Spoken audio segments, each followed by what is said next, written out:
오늘은 성령의 말씀에 귀 기울이는 교회라는 제목으로 하나님의 말씀 전하도록 하겠습니다. 미래학자 엘빈 토플러는 제3의 물결에서 미래 사회에 대해서 정보화 시대가 될 것이다 라고 예견했습니다. 그리고 그의 예견대로 오늘날 이 사회는 정보화 시대를 맞아 정보의 홍수를 이루고 있습니다. 정보, 인포메이션, 또 데이터라는 이름으로 불리는 수많은 정보들은 텔레비전이나 라디오, 인터넷, 심지어 사람들의 입소문을 통해서 그렇게 우리에게 전달되고 있습니다. 주식을 하는 사람들은 증권가에 떠도는 소식, 곧 주식에 영향을 미치는 정보들을 통칭하는 증권가 찌라시에 귀를 기울입니다. 수험생을 둔 부모들은 대학 입시와 관련된 정보들에 귀를 기울이죠. 이러한 정보들은 돈과 성공과 연결되어 있기 때문입니다. 결국 정보는 돈이 되기에 돈이 되는 정보를 고급 정보라 하여 비싼 값에 거래하게 됩니다. 사람들이 정보를 돈을 주고 사는 시대가 됐다는 것이죠. 이것은 신문 구독료를 내고 신문을 볼 때부터 이미 있었던 것입니다. 이처럼 사람들은 돈이 되고 성공할 수 있는 정보에 귀를 기울이고 대가를 지불하고 있습니다. 몇 년 전에 서점의 베스트셀러 코너에 가보니까 온통 돈 버는 방법과 그리고 성공하는 비결에 대한 책들로 가득한 적이 있었습니다. 사람들은 이런 책에 실린 내용, 곧 정보를 이용해서 돈을 벌고 성공을 거머쥐기 위해서 귀를 기울이는 것입니다. 최근 각광받는 직업으로 향후 고액 연봉을 받는 직업 중에 하나가 데이터 분석 전문가입니다. 데이터 분석 전문가는 무수히 많은 정보들을 분석하여서 그 중에 필요한 정보를 골라내고 그것을 필요로 하는 사람들에게 제공하여 돈을 받는 사람입니다. 여러분, 빅데이터라는 말을 아십니까? 빅데이터란 디지털 환경, 곧 컴퓨터나 스마트폰 사용자들에 의해서 생성되는 문자나 영상들을 의미하는데, 이러한 자료들을 분석하면 사람들의 성향과 동향을 파악할 수 있다는 것이죠. 최근 SNS의 확산으로 페이스북, 트위터, 카카오톡과 같은 메신저를 통해서 사람들끼리 문자나 영상을 주고받는 일이 활발해졌습니다. 이러한 SNS상에서 이루어지는 사람들끼리 주고받는 문자나 영상을 분석하면 사람들이 최근 어디에 관심을 가지고 있고 또 그들의 정치적인 성향이나 문화적 취향, 그리고 심지어는 그들의 성적 취향까지도 파악할 수 있습니다. 과거에는 상점에서 물건을 살 때만 데이터가 남았지요. 영수증으로. 데이터가 남았습니다. 그러나 지금은 인터넷 쇼핑몰의 경우 구매를 하지 않아도 방문자가 어떤 물건을 클릭했는가 그 흔적들이 자동으로 저장이 되고 남습니다. 그리고 그것들은 또한 물건을 제조하고 그리고 또 판매하는 사람들에게 고스란히 제공되죠. 그러면 그것이 내가 인터넷을 하거나 내가 어떤 일을 할 때 광고로 내게 뜨게 됩니다. 그러면 그 물건에 대해서 관심을 갖고 있었기에 물건을 구매하게 되는 것이죠. 인터넷 TV도 마찬가지입니다. 이제는 텔레비전을 보기만 해도 시청자가 드라마를 좋아하는지 영화를 좋아하는지 또 뉴스를 좋아하는지 다 파악이 되는 것입니다. 그리고 어떤 내용의 드라마나 어떤 내용의 영화를 좋아하는지 또 뉴스도 어떠한 그 성향을 가진 방송의 뉴스를 좋아하는지 그 정보가 콘텐츠 제공자, 곧 정보 제공자에게 고스란히 넘어가게 돼서 그것을 이용해서 이용자에게 맞는 정보들을 제공해 주게 됩니다. 쇼핑뿐만 아니라 은행, 증권과 같은 금융거래, 교육과 학습, 여가활동, 자료 검색, 이메일 등을 통해서 사용자들의 흔적이 남게 되고 이런 자료들이 바로 빅데이터라 해서 분석가들에 의해서 분석되고 판단되어 기업에 제공되는 것입니다. 그러면 해당 기업들은 사람들의 관심과 이슈가 되는 상품을 개발하거나 판매하는 데 이를 이용하는 것이죠. 오늘날 신용카드를 보면 카드에 무슨 번호가 그렇게 많은지요. 무슨 1번 카드, 2번 카드, 3번 카드. 카드에 번호들이 있습니다. 이것은 사람들이 사용한 카드 사용처를 분석하여서 사람들의 구매 성향을 파악하여 거기에 맞도록 포인트나 할인율을 조정해 줌으로써 더 높은 구매 의욕을 유도하기 위한 것입니다. 이렇듯 우리가 생각하는 것, 또 말하는 것, 행동하는 것, 그건 데이터가 되어서 다른 사람들에게 전달되고 그것은 돈이 되는 정보로 변환되어 다시 우리에게로 돌아오게 되는 것입니다. 이러한 정보에 사람들이 귀를 기울이고 있습니다. 이처럼 사람들이 수많은 정보 중에 돈이 되고 성공하는 그 유익한 정보들에 귀를 기울이고 있습니다. 그러나 오늘날 왜 이렇게 수많은 정보들이 홍수처럼 난무하고 있는 줄 아십니까? 그 이유는 그러한 수많은 정보들의 수명이 아주 짧기 때문입니다. 예전에는 사서상경을 수백 년 동안 가르치고 배웠습니다. 왜요? 수백 년이 지나도 사서상경 안에 있는 내용과 그리고 그 정보들은 가치가 있고 유익했기 때문입니다. 그러나 오늘날 학교 교과서도 1년이면 바뀝니다. 왜요? 그 안에 담겨있는 정보가 기껏해야 1년 아니면 몇 달 아니면 며칠이면 더 이상 정보로서의 가치를 가지고 있지 못하기 때문입니다. 스마트폰의 경우 3개월을 한 세대로 잡습니다. 3개월이 지나면 여러분이 사신 최신 휴대폰은 중고 구형 휴대폰이 되는 것입니다. 정보도 마찬가지죠. 오늘 내가 알고 있는 정보가 내일이면 아무 가치가 없어질 수 있습니다. 그래서 사람들은 더더욱 진짜 정보에 목말라 하고 정보 더 알려고 노력하는지도 모릅니다. 하지만 진짜 가치 있고 오랜 동안 그 가치가 변하지 않는 진짜 고급 정보가 있습니다. 그것은 바로 하나님의 말씀입니다. 하나님의 말씀은 영원합니다. 하나님의 말씀은 불변합니다. 하나님의 말씀은 시대를 지나도 어떤 시대를 불문하고 영원한 가치가 있으며 그리고 그 말씀은 우리를 유익하게 하기 때문입니다. 그러나 문제는 사람들이 이 영원한 고급 정보인 이 말씀에 귀를 기울이지 않는다는 것입니다. 성경은 성령을 통해서 하나님께서 하신 말씀입니다. 성령의 영감으로 기록된 책이죠. 바울은 디모데에게 보내는 편지에서 모든 성경은 하나님의 감동으로 된 것으로 이렇게 말합니다. 성경은 1600여 년 동안 40명이 넘는 기록자들에 의해서 기록이 됐습니다. 그들 중에는 왕도 있고요. 또 선지자도 있고 제사장도 있고 농부도 있고 어부도 있고 다양한 직업을 가진 사람들이 성경을 기록하였습니다. 그런데 이렇게 성경을 기록하는 사람들, 다양한 직업과 경험, 학식을 가진 사람들이 성경을 기록하는 데 있어서 성령이 개입하신 거죠. 왜요? 사람은 실수가 많기 때문입니다. 하나님은 오류가 없으십니다. 믿으십니까? 하나님은 하나님 자체가 진리이십니다. 하나님은 그래서 그 말씀하신 것도 오류가 없는 것입니다. 그러나 실수투성이고 오류투성이 있는 사람들이 그 하나님의 오류가 없는 말씀을 기록하다 보면 실수가 개입될 수밖에 없죠. 그러니까 그 실수가 없도록, 오류가 없도록 성령께서 역사하신 것입니다. 어떻게 해요? 기록자들의 마음을 감동하신 것입니다. 그래서 기록자들이 그 말씀을 받아 적을 때, 하나님의 말씀을 그들이 기록할 때에 성령께서 실수가 없도록, 오류하지 않도록 그들을 인도해 주신 것이죠. 이것을 바로 성경의 영감이라고 말합니다. 성경은 성령의 감동으로 된 것이다 라는 뜻이죠. 즉 성경을 기록하는 데 있어서 성령께서 기록자들을 감동하셔서 오류 없이 성경을 쓰게 하신 것입니다. 그래서 성경은 오류가 없는 진리인 것이죠. 이것을 성경의 무오류성이라고 말합니다. 그러므로 성경은 오류가 없는 무오류의 진리이며 또 하나님의 진리의 말씀입니다. 그래서 시대를 불문하고 성경은 가치가 있는 것입니다. 오늘날도 세계에서 가장 한 해 동안 많이 인쇄되는 책이 성경입니다. 한 해 동안 가장 많이 팔리는 베스트셀러 역시 성경입니다. 왜일까요? 필요한 정보가 그 안에 담겨 있기 때문입니다.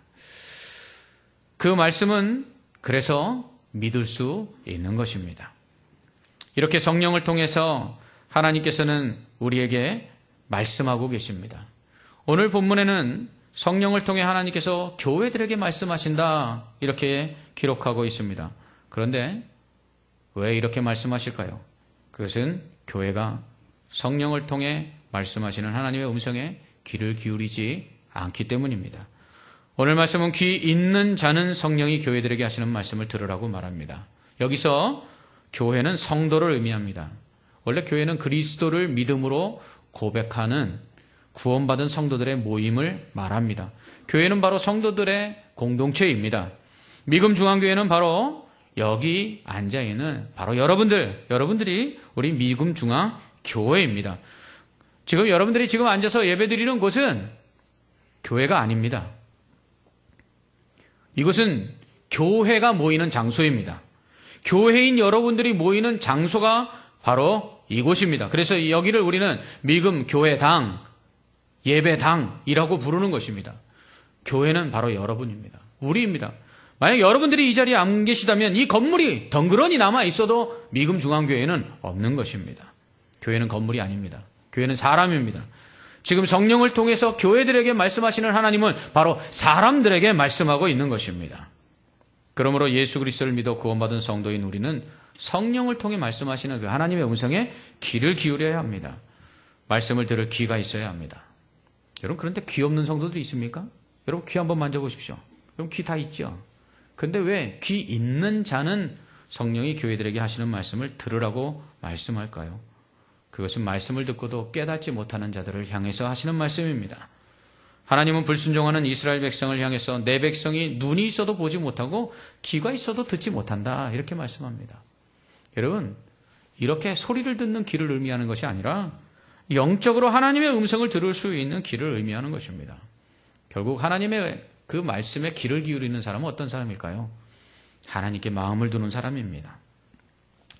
마음을 쏟지 않으면 안 들립니다. 제가 어렸을 때 텔레비전 참 좋아했거든요. 근데 텔레비전을 볼 때에는 어머니가 무슨 말씀을 하셔도 제가 그 말씀이 들리지를 않는 거예요. 왜요? 제 마음이 온통 텔레비전에 가 있기 때문이죠. 하나님께 그 마음을 온통 쏟아붓지 않으면 하나님의 음성은 들려지지 않는 것입니다. 분명 어머님은 제게 말씀하셨어요. 제 귀는 분명 그것을 들었을 것입니다. 그런데 저는 기억하지 못해요. 왜? 마음이 없었기 때문입니다. 마치 예수님의 씨 뿌리는 비유에 나오는 길가와 같아서 말씀을 들으나 사탄이 와서 뺏어가는 것이죠. 그래서 듣지를 못하는 것입니다. 설교 말씀을 듣고 성경 말씀을 읽었는데도 불구하고 마음에 남아있지 않는 것이죠. 왜? 하나님께 그 마음을 두지 않으니까요. 이런 사람들의 특징이 뭡니까? 말씀을 읽으면 잠이 옵니다. 설교 시간 되면 졸음이 옵니다. 눈꺼풀이 내려앉죠. 요즘 봄이 되어 춘곤증에 빠진 사람들이 있습니다. 그런데 기사를 보니까 이게 춘곤증이 아니라 기면증일 수도 있다는 거예요. 기면증은 뭡니까? 병이에요, 병. 영적으로 병이 들어서 하나님의 말씀을 읽고 들을 때에 잠을 잘 수 있다는 것입니다. 우리는 그렇지 않은가 점검해 봐야 돼요. 영적으로 귀가 닫혀져 있지 않나.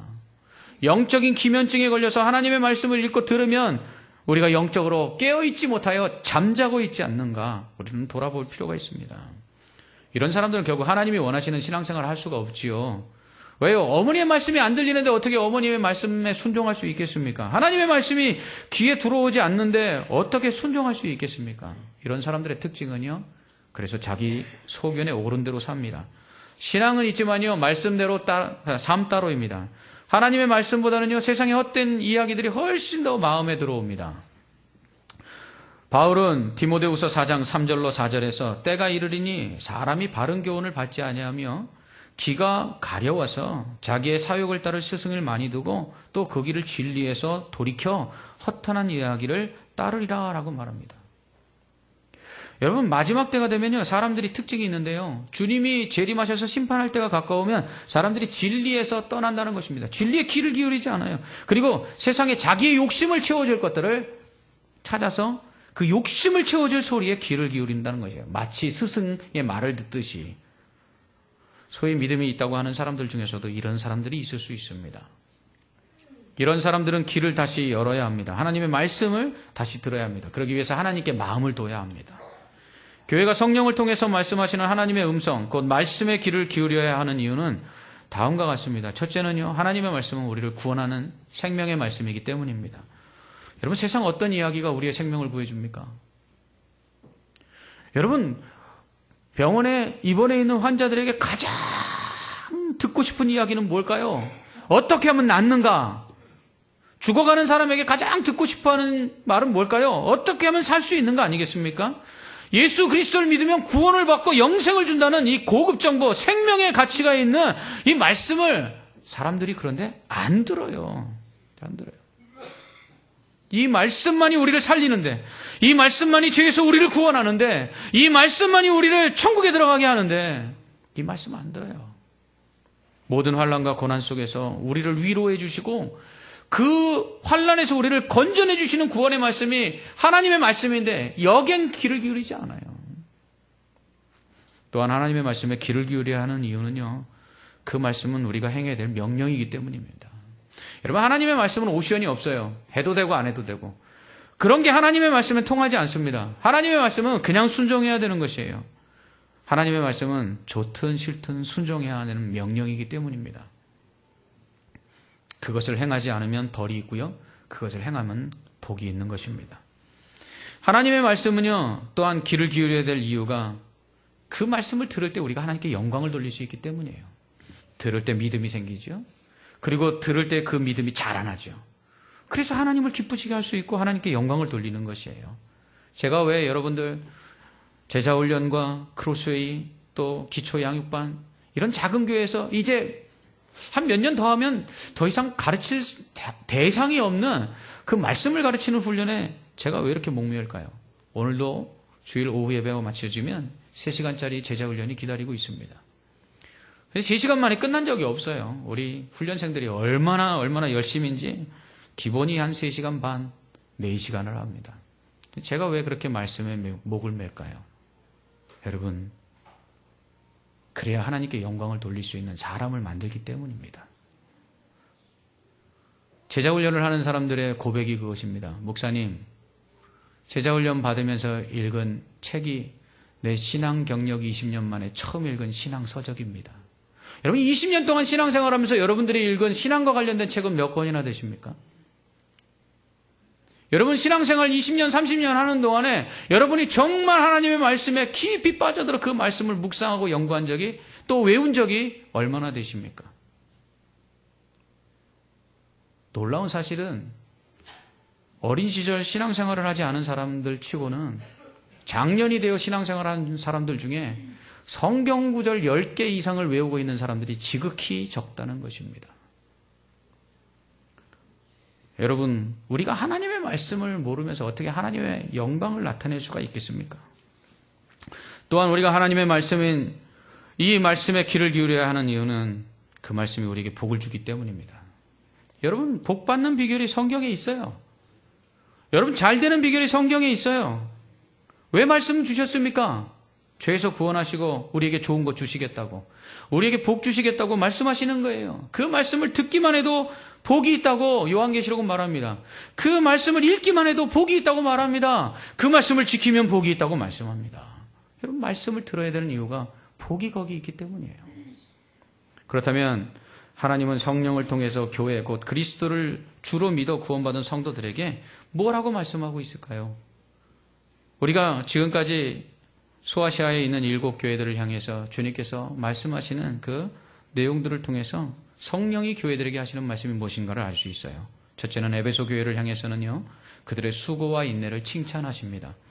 대신 그들이 처음 사랑을 버렸고 처음 행위를 잃어버렸다고 책망하시죠. 여러분, 우리는요, 신앙생활하면서 초지일관해야 돼요. 처음에 가졌던 그 열정을 끝까지 잃지 않아야 돼요. 뿐만 아니라 수고하고 인내해야 합니다. 이것이 성령을 통해 교회들에게 하시는 말씀 첫 번째예요. 두 번째, 서문화 교회에게는 그들이 궁핍하지만 실상은 부유한 자래요. 그들이 사탄의 회당을 이겼다고 칭찬하십니다. 여러분, 못 사는 것이 문제가 아니라는 거예요. 잘 사는 것이 문제가 아니라는 거예요. 뭐냐면 믿음이 부유한 사람들. 그래서 어떠한 어려움과 환란이 있고 가난이 와도 그 믿음을 지키는 사람들, 그 사람이 진짜 부자라는 거예요.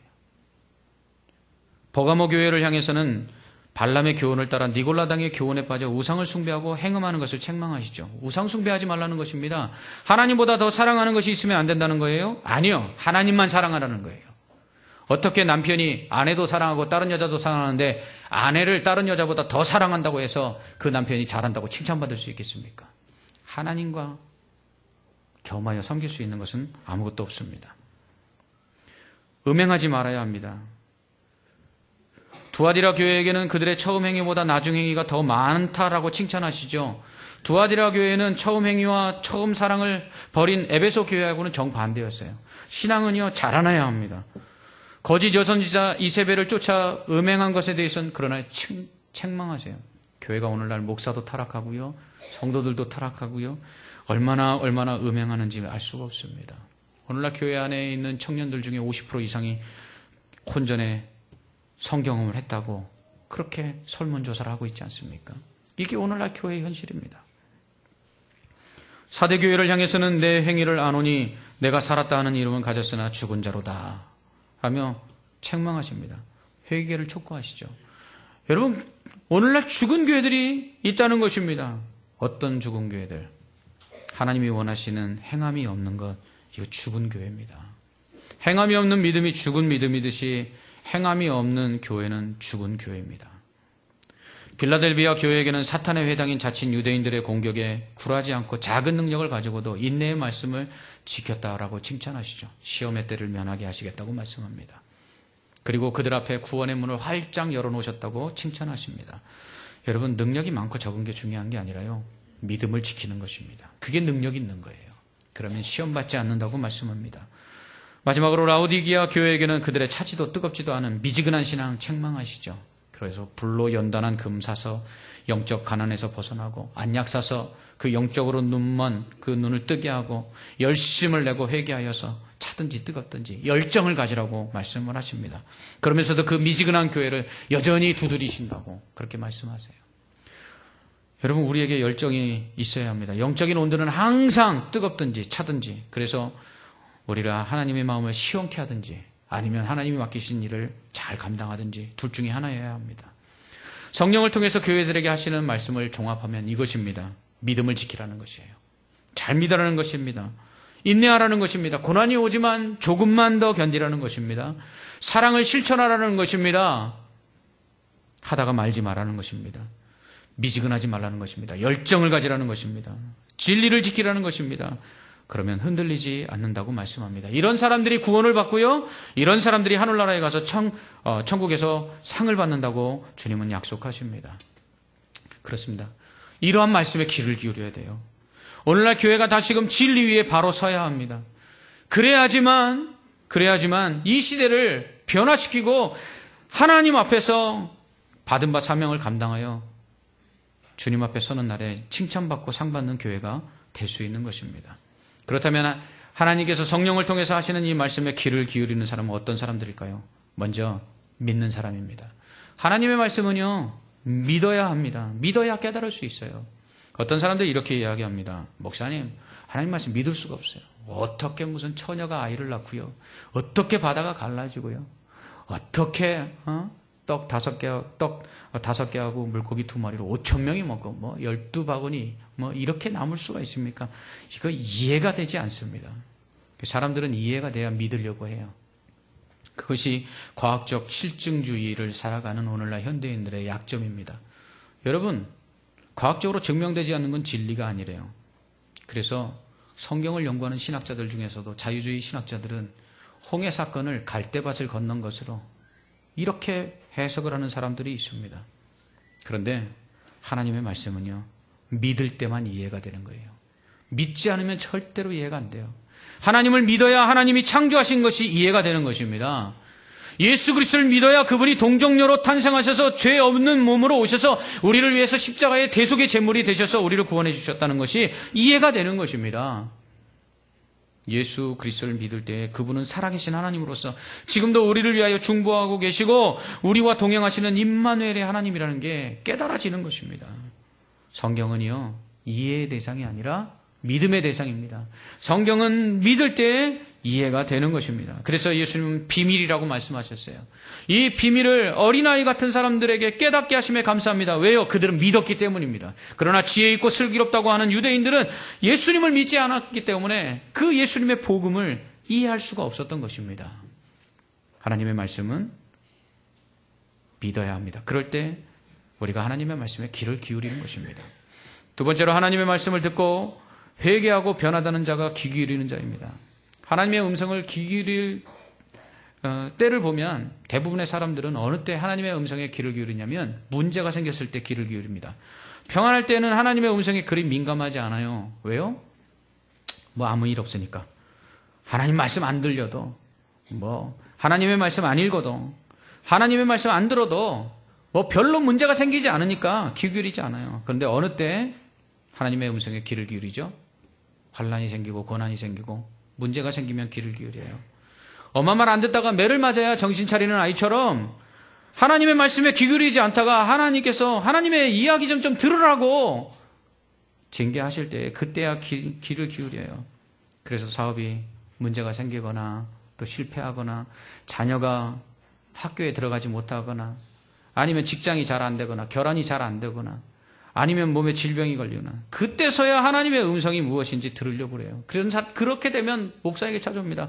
목사님, 하나님의 뜻이 뭐죠? 하나님의 말씀 뭐라고 이야기하죠? 나는 하나님께 기도하는데도 잘 안 들려요. 그래요. 왜요?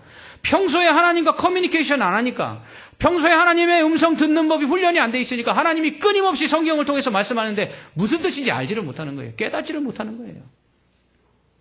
믿음의 사람들을 통해서 수없이 평안할 때 하나님의 음성을 들려주셨는데 평안할 때는 귀 기울이지 않다가 문제가 생기니까 하나님의 말씀이 그렇게 갈급하는 거예요. 여러분, 유대인들의 문제가 무엇이었죠?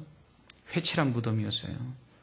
그들은 하나님의 말씀을 듣고 회개하기보다 그 말씀을 깨닫지 못하니까 예수님을 핍박하고 예수님을 죽이려 했어요.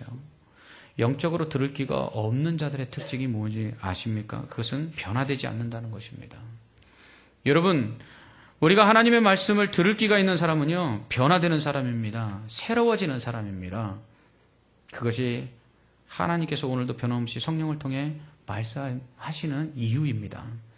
세 번째로 하나님의 말씀을 듣고 순종하는 자가 귀 기울인 자입니다.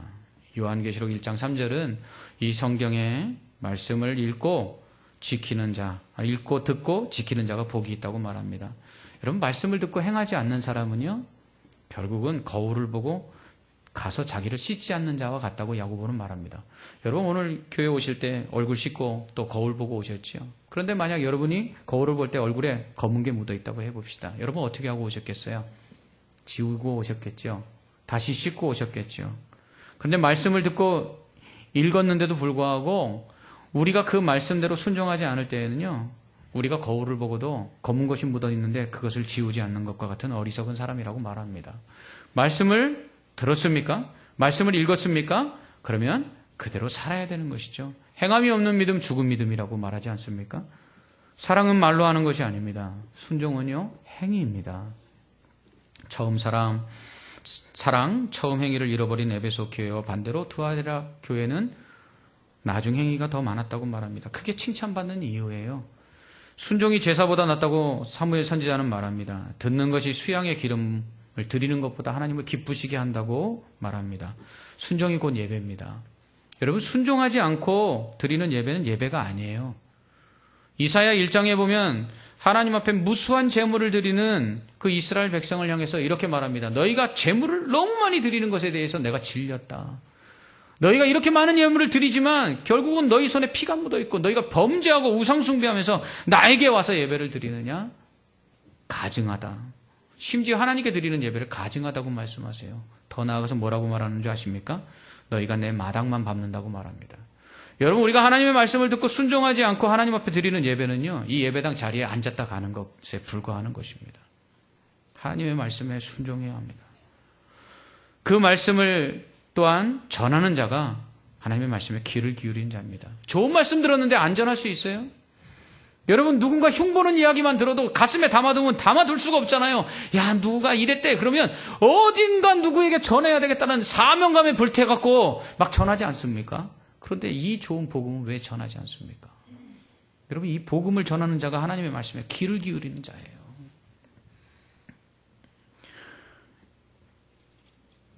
예수 그리스도께서 우리를 구원하시기 위한 십자가와 부활의 그 모든 구원 사역을 다 이루시고 하늘로 올라가시면서 우리에게 마지막으로 주신 사명이 무엇입니까? 복음을 전하라는 거예요. 모든 민족에게 가서 내가 너희에게 분부한 것, 내가 너희에게 가르쳐준 것 똑같이 가르쳐서 그것을 그 말씀대로 순종하며 또 그것을 전하는 제자 삼으라고 예수님 말씀하셨어요. 그것이 우리에게 주신 가장 큰 사명이에요. 이렇게 하나님의 말씀은요, 듣고 믿어야 되고요. 그 말씀을 들을 때에 회개하고 변화돼야 되고요. 그 말씀대로 순종해야 되고요. 그리고 그 말씀 전해야 합니다. 이것이 성령께서 교회들에게 하시는 하나님의 말씀을 듣는 사람들이라는 것입니다.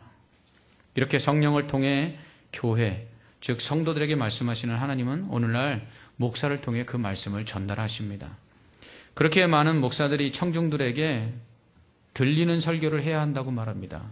이제는 설교자 중심의 설교가 아니라 청중 중심의 설교를 해야 된다는 것이에요. 예전처럼 믿습니까? 그러면 아멘 하는 시대가 아니라는 것이죠. 설교자의 권위가 상실됐다는 것입니다. 설교는 선포가 아니라 설득이라고까지 말합니다. 성도들 역시 목사의 말이라고 무조건 듣지 않습니다. 따집니다. 틀린 것은 아니라고 생각합니다. 베레아 성도들은 날마다 바울이 전한 말씀이 정말 성경 말씀에서 그렇게 이야기하고 있는가? 그들이 날마다 성경을 상고했다고 말합니다. 목사가 하는 설교 그대로 다 들으면 안 되죠. 정말 성경 다시 한번 살펴보시고요. 그래서 오늘 목사가 한 설교가 정말 성경 말씀과 일치하는가?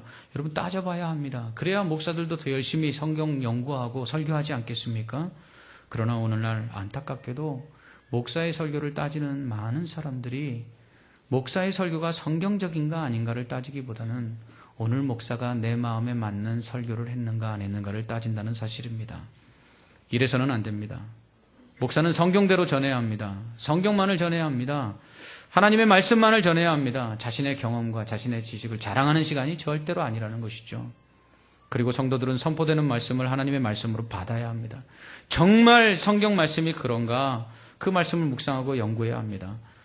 그래서 목사들도 더 긴장하고 성경 연구하고 말씀을 전할 수 있도록 만들어줘야 돼요. 그게 목사를 돕는 것이에요. 그러나 무엇보다도 하나님의 말씀에 더 귀를 기울여야 합니다. 그것이 선포되는 말씀이, 우리가 읽는 하나님의 말씀이 정말 우리가 믿어야 되는 말씀, 순종해야 되는 말씀, 변화되어야 되는 말씀, 그리고 전해야 되는 말씀이라는 것을 여러분 확신하시기 바랍니다.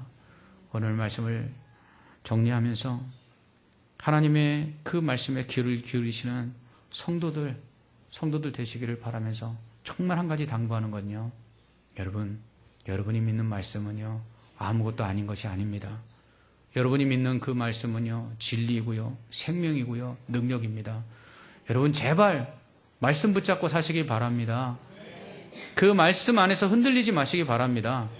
여러분 환난이 있습니까? 고난이 있습니까? 두려워 말라고 말씀하지 않습니까? 여러분 문제가 있습니까? 하나님께서 믿는 자에게 능치 못함이 없다고 말씀하지 않습니까? 여러분 무엇을 믿고 사십니까? 요행을 바라십니까? 말씀을 믿으십시오. 여러분이 믿는 말씀이 능력이 되어 사탄을 찔러 이기는 검이 되며 문제를 파하는 강력이 되는 것입니다. 여러분 우리가 읽고 듣는 말씀이 세상에 증권가에 주식 몇 푼 올려주는 증권가 찌라시만도 못합니까? 여러분 우리 하나님의 말씀이 부동산값 몇 푼도 올려주는 그 부동산 정보만도 못합니까? 아닙니다. 그 말씀 밖에는 우리가 귀 기울일 말씀이 없는 것입니다. 그 말씀만이 우리를 살리고요. 그 말씀만이 우리를 위로하고요. 그 말씀만이 우리를 살립니다. 이 말씀만 붙잡고 사실 때 반석 위에 지어진 집처럼 장수가 나고 비가 와도 흔들리지 않는 믿음의 성도들 될 줄 믿습니다. 기도하겠습니다. 하나님 아버지 감사합니다. 우리에게 주신 이 생명의 말씀, 능력의 말씀, 하나님이 우리로 믿게 하시고 그리고 순종하게 하시고 그 말씀에 따라 변화되게 하여 주시며 전하게 하여 주시옵소서. 이 능력의 말씀이 우리를 살리는 생명의 말씀이요, 구원의 말씀이요, 은혜의 말씀이요, 위로의 말씀이요, 그리고 모든 것을 가능케 하는 전능한 말씀임을 믿게 하여 주시옵소서. 그래야 이 말씀 붙들고 살아갈 때 환난을 이기게 하시고 고난을 이기게 하시고 슬픔을 이기게 하시고 고통을 이길 수 있는 성도들 되며 또한 역시 고통과 슬픔과 좌절과 낭만과 예수를 알지 못하여 믿지 못함으로 심판 가운데 있는 자들에게 이 말씀을 전하여 저들에게 소망을 주는 우리가 되게 하여 주시옵소서. 예수님 이름으로 기도하옵나이다. 아멘.